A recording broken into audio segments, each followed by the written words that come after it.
Hello, Class 12. Welcome to Part 2 of Poets and Pancakes. So, बिना किसी देरी के कंटिन्यू करते हैं हमारा लेसन.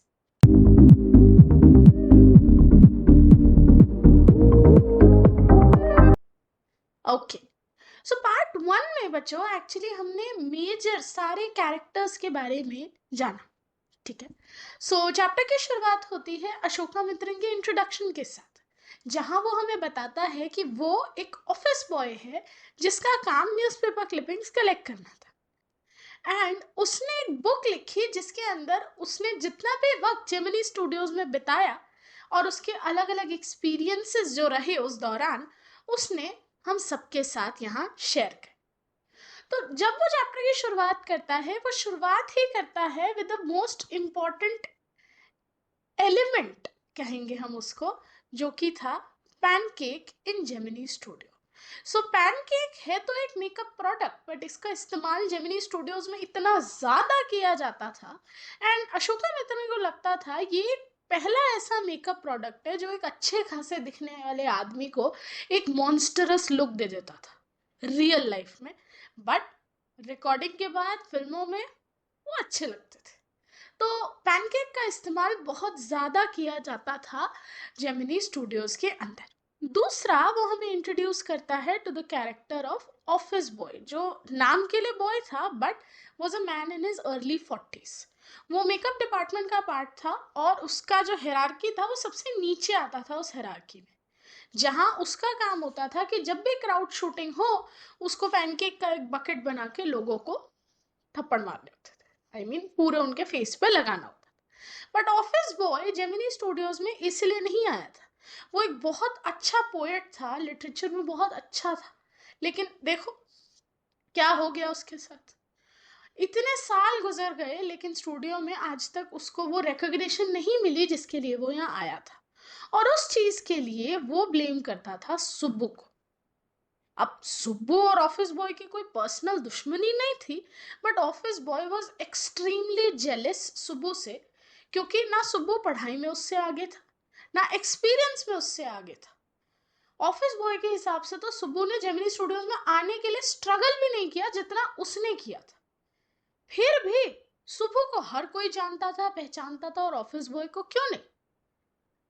ऐसा ऑफिस बॉय को लगता था कि सुब्बू को ये सब इसलिए मिला है क्योंकि बाय वर्च्यू वो एक ब्राह्मण है. उसके मन में कास्ट बेस्ड प्रेजुडिस था ऑफिस बॉय के, और इसीलिए वो सुब्बू से बहुत ज्यादा नफरत करता था. But Subbu on the other hand, उसका सिर्फ एक आदत था जो सबको परेशान करता था, और वो आदत थी कि वो अपना कोई काम खुद नहीं करता था. उसके पास हर वक्त किसी ना किसी को कुछ ना कुछ काम देने के लिए तैयार होता था.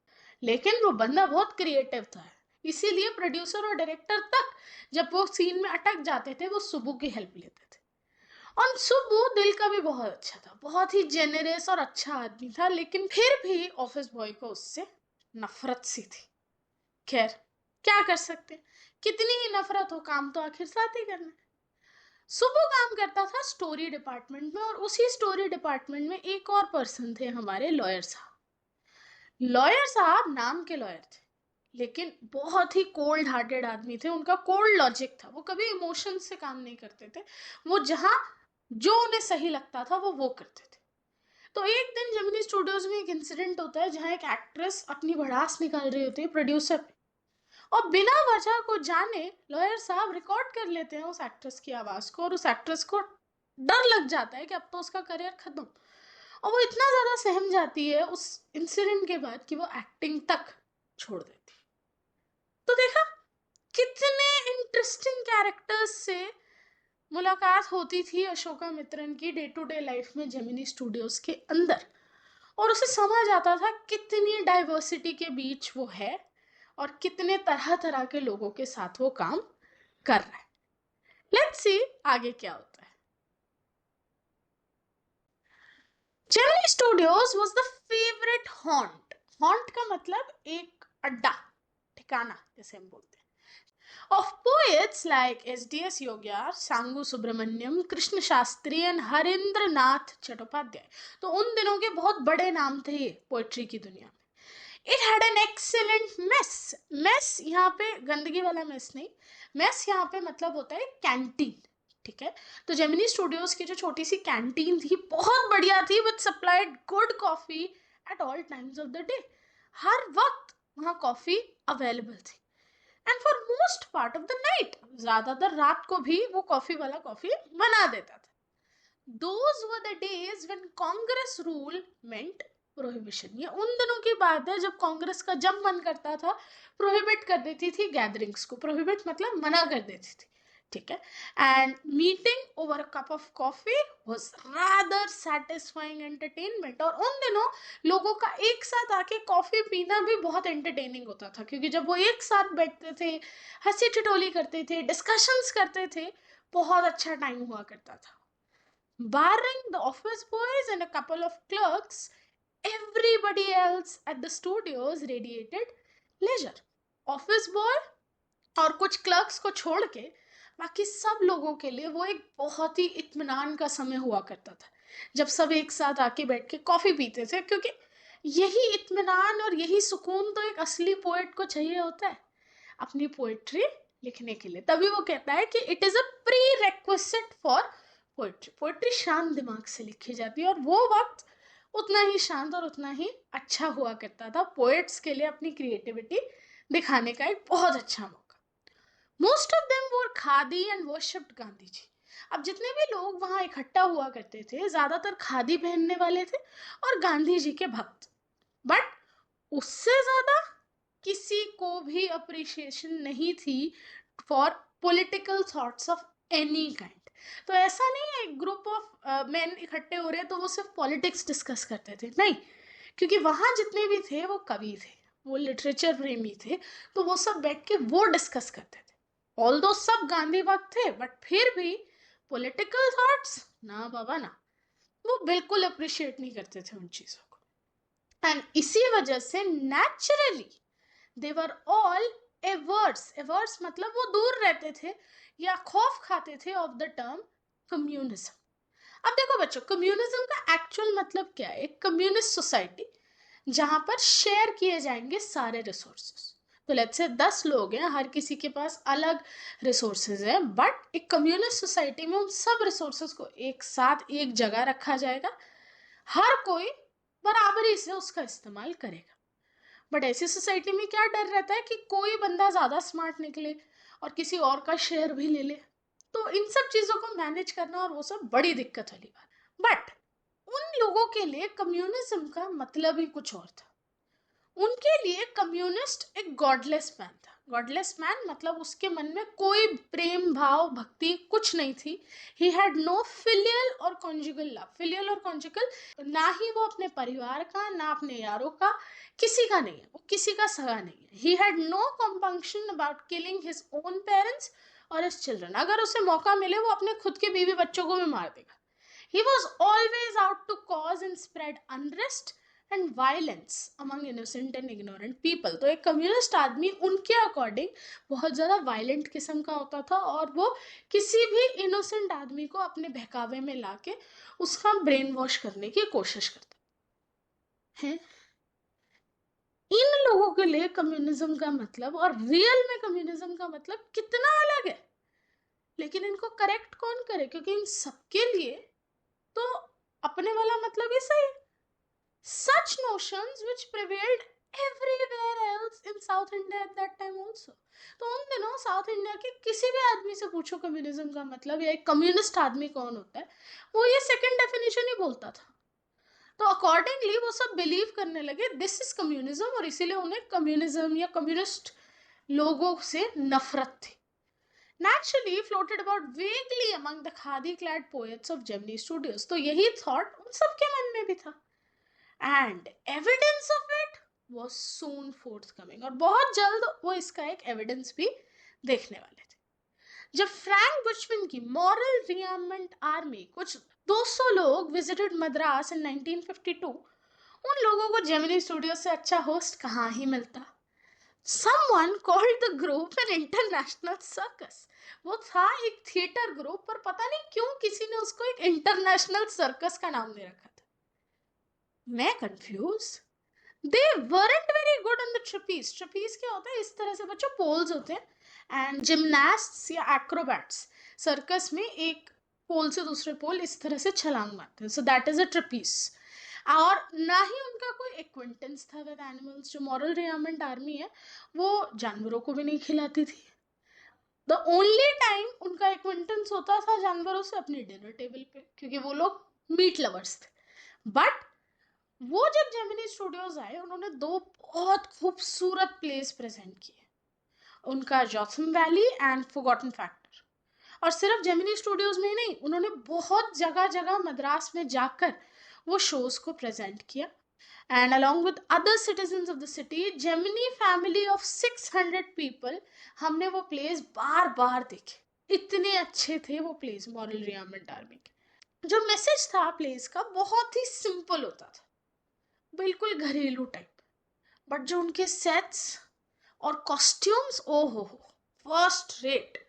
मद्रास और तमिल ड्रामा कम्युनिटी तो इतने इम्प्रेस हो गए थे एमआरए यानी मॉरल रियामेंट आर्मी के अटायर से और उनके प्रेजेंटेशन स्किल्स से कि सारे ऑलमोस्ट सारे तमिल प्लेज में एक सीन होता था सनराइज और सनसेट का, जैसे जॉथम वैली प्ले में उन लोगों ने किया था। और एक बेयर स्टेज होता था जिसपे वाइट बैकग्राउंड कर्टन और एक ट्यून बज रही है फ्लूट पे। ओहो, सिंपलिस्टिक, बिल्कुल मिनिमलिस्ट तरीके से तमिल लोग भी अब अपने प्लेस को प्रेजेंट करने लगे एमआरए से इंस्पायर होके। कुछ सालों बाद मुझे यानी अशोका मित्रन को रियलाइज हुआ कि एमआरए एक मूवमेंट चला रहा था अगेंस्ट इंटरनेशनल कम्युनिज्म। एमआरए का जो प्ले सेटअप था, जो प्लेस वो करते थे और अपने प्लेस के थ्रू जो मैसेज देते थे, वो एंटी कम्युनिस्ट मैसेजेस शोकेस करते थे अपने प्लेस के साथ। और हम लोगों को भी वो इसलिए इतने अच्छे लगे क्योंकि हम सब भी कम्युनिज्म के खिलाफ थे। एंड अशोका मित्रन को रियलाइज हुआ जो बिग बॉस था मद्रास का, लाइक मिस्टर वासन, वो भी एमआरए के साथ उस वक्त मिला हुआ था, क्योंकि वो लोग फेवर में काम करते हैं उन चीजों के जो उस वक्त ट्रेंडिंग हो। उस टाइम ट्रेंडिंग था एंटी कम्युनिज्म, तो उन लोगों ने बुलाया एमआरए को और जगह जगह शोज कराए। ये चीज उनके बिजनेस के लिए अच्छी थी। उन्हें एमआरए के कम्युनिज्म एंटी कम्युनिज्म से फर्क नहीं पड़ रहा था। उन्हें पता था इस वक्त लोगों को ये चाहिए, लोगों को ये दिखाओ और खूब पैसा कमाओ। इसीलिए अशोका मित्रन क्या कहता है, I am not sure however कि मिस्टर वासन ने एमआरए को इसलिए बुलाया क्योंकि वो एंटी कम्युनिस्ट है खुद, या वो भी बिलीव करते हैं उन चीजों में जो एमआरए अपने प्लेस में शो करती है। For the unchangeable aspects of these big bosses and their enterprises remained the same, क्योंकि आगे जाके भी इन बिग बॉसेस और इनका नेचर वैसा ही था जैसे पहला था। एमआरए हो या नो एमआरए, इंटरनेशनल कम्युनिज्म हो या नो इंटरनेशनल कम्युनिज्म, हम वो प्लेस शो करेंगे जहां से हमें पैसा मिले, और पैसा उन चीजों से मिलता है जो ट्रेंडिंग। खैर हमें क्या, हमने तो प्ले एंजॉय करा ना, अशोका मित्रन कहता है। The staff of Gemini studios, बहुत अच्छा वक्त गुजारा उन्होंने उन 200 लोगों को होस्ट करके, of all huge and sizes. Huge यहाँ पे स्किन टोन, बेसिकली कलर की बात हो रही है, एंड साइज छोटे बड़े हर किसी को, ऑफ एटलीस्ट 20 नेशनैलिटी, 20 नेशनैलिटी के तरह तरह से लोग आए थे वहां। It was such a change from the usual collection of crowd players. और इतना अलग लग रहा था ना जेमिनी स्टूडियोज, क्योंकि वैसे लोकल तमिल लोगों की भीड़ होती है जिनके मुंह पे पैनकेक मल रहा होता है ऑफिस बॉय, लेकिन इस बार 200 लोग आए थे, अलग अलग ह्यूज एंड साइजेस के, अलग अलग नेशनैलिटीज के। तो जेमिनी स्टूडियोज के तो मानो रंग ही बदल गए थे उस वक्त। A few months later telephone line जो थी बिग बॉसेस ऑफ मद्रास की फिर बजी, एंड एक बार फिर जेमिनी स्टूडियोज को क्लियर कराया गया, उसका एक पूरा शूटिंग एरिया उसे क्लीन कराया गया एक और विजिटर के वेलकम के लिए। हर कोई बस ये बोल रहा था कि वो एक पोएट है फ्रॉम इंग्लैंड जो जेमिनी स्टूडियोज आ रहा है। अब भाई हम साउथ इंडियन जेमिनी स्टूडियोज में काम करने वाले, the only poets from England जो सिंपल जेमिनी स्टाफ जानता था वो थे वर्ड्सवर्थ या टेनिसन। थोड़े ज्यादा पढ़े लिखे जो थे जेमिनी स्टूडियोज में वो कीट्स को जानते थे, शेली को और बायरन को। उनमें से इक्का दुक्का ने गलती से अगर नाम सुना होगा तो एलियट का।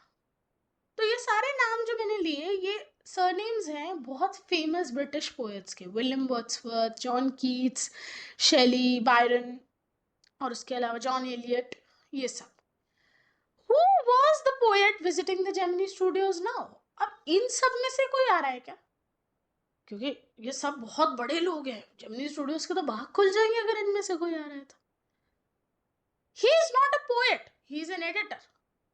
That's why the boss is giving him a big reception. तो मुझे पता चला कि भाई पोएट नहीं है वो बंदा जो यहाँ आ रहा है, एक एडिटर है, और इसीलिए बिग बॉस बड़े ग्रैंड रिसेप्शन की उसकी तैयारी कर रहे हैं, क्योंकि वो खुद, मिस्टर वासन खुद एक एडिटर थे एक पॉपुलर तमिल वीकली आनंद विकातन के, और इसीलिए वो बहुत एक्साइटेड थे एक और एडिटर को अपने यहाँ वेलकम करने।